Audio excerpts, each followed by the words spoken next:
Apple today unveiled the Apple TV. Now, I don't normally talk about tech-related stuff, even though I really like tech-related stuff.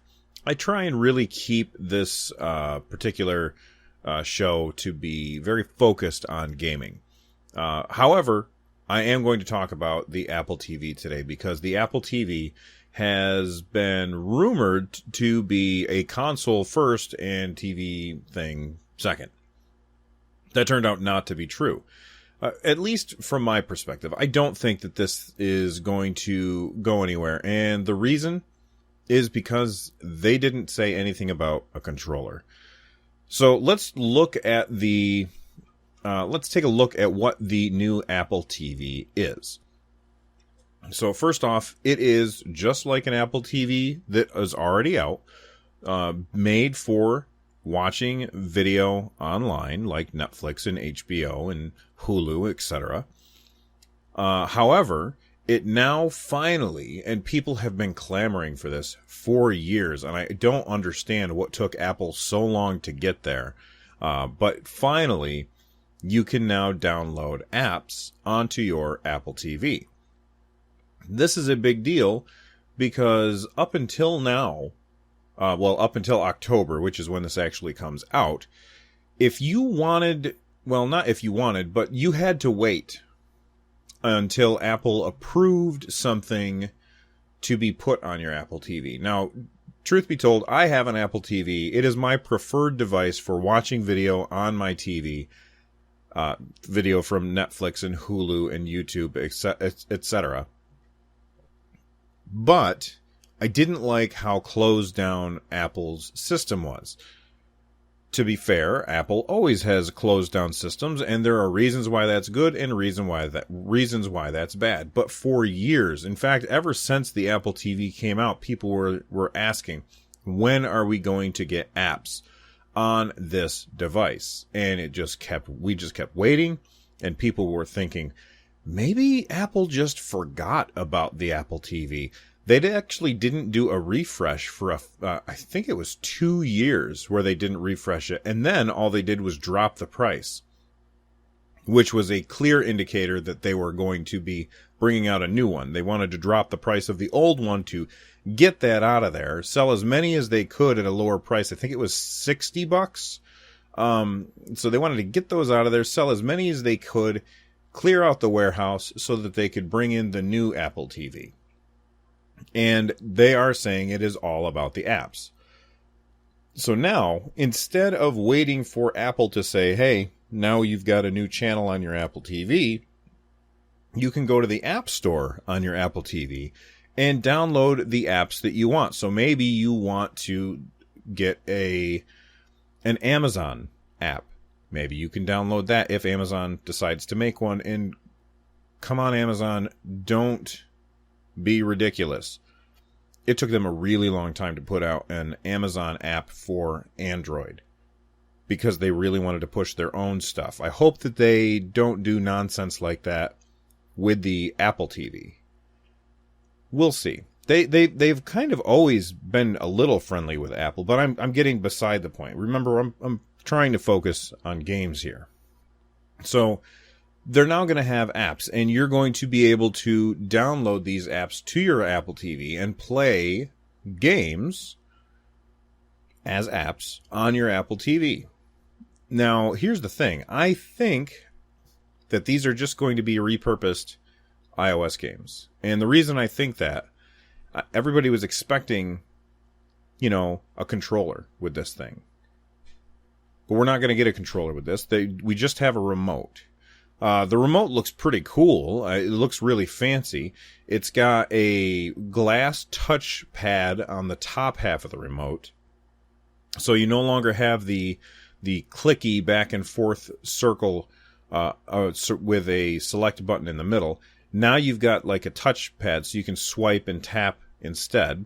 It's got a menu button, and it looks like it's got a TV on button, so that's awesome. So you won't have to have your TV remote out. It also has a microphone button, so you can push it and say, hey Siri, let's launch some games. And if your devices all just went off, I'm sorry about that. I might as well do the trifecta. Okay, Google, hey Cortana. So then there's the play, pause button, and volume. Now, this is a big deal. This is one of the things that I'm excited about. It's got a volume button. Up until now, if I wanted to change the volume of something that I'm watching, I still had to have my TV remote out, which drove me crazy. So now it actually has volume buttons, so you control the volume of your TV with just the Apple remote, and you won't need your TV remote anymore unless you're switching inputs. Speaking of which, I don't see an input selection, so you may still need to have your TV remote out if you want to switch over to your 360 or your Xbox One or your PS4 or your Steam Link or whatever other thing that you might have hooked up to your TV. So unless they have that on there, or unless it's in the menu button, I'm curious as to how they're going to handle that, or if you'll still have to have your TV out. It's a little, what's the word I want to say? It's a little presumptuous. It's a little presumptuous of them to think that, hey, you're only ever going to want to use our device. But guess what? It's Apple. We shouldn't be surprised that they're being presumptuous about anything. So back to the apps. They showed off multiplayer Crossy Road up on the TV. That's cool. I'm interested in that. It seems fun. My issue is that I don't think that this is a game device first. I think this is definitely a game device, not even second or third, but maybe a distant 10th, as far as gaming goes. Like they said that they're all about gaming, but you can't do real gaming without a decent controller. And they didn't mention a controller. What they mentioned, all they have is this, small remote, which again, why has it got to be so tiny? But they've got this little remote with very few buttons on it, and apparently it has accelerometers in it like the Wii does.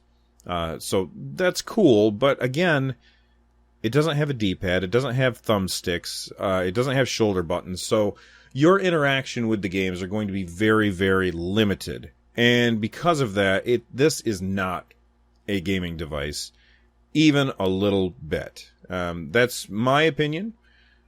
I'm not going to buy this as a gaming device. I am going to buy one because I want the App Store on my TV. I want to be able to push the microphone button and search HBO, Hulu, Netflix, Showtime, all at the same time and say, hey, find me House of Cards or whatever. Right now, I have this rolling catalog up here in my brain, and I know I'm getting away from gaming again, and I'm sorry about that, but I'm kind of on a roll. But I've got this rolling catalog up in my brain. Okay, this show I want to go to this app for, and that show I want to go over to there, and if I want to watch Arrow, I got to open up the Hulu app, but if I want to watch Mr. Robot, then I got to go to the USA app. It's a pain, and I really don't like that. So I really like the idea that they're adding this Siri interface so that I can just talk to it and say, hey, let's watch Mr. Robot, and have Mr. Robot come on and, really make me feel bad for that main character because, man, that poor dude. But that's all beside the point. Is this a gaming device? I don't think so. Do you agree with me? I don't know. Let me know what you think. Do you think that the new Apple TV is going to be a success in the gaming market? And I guess I want to qualify your answer here.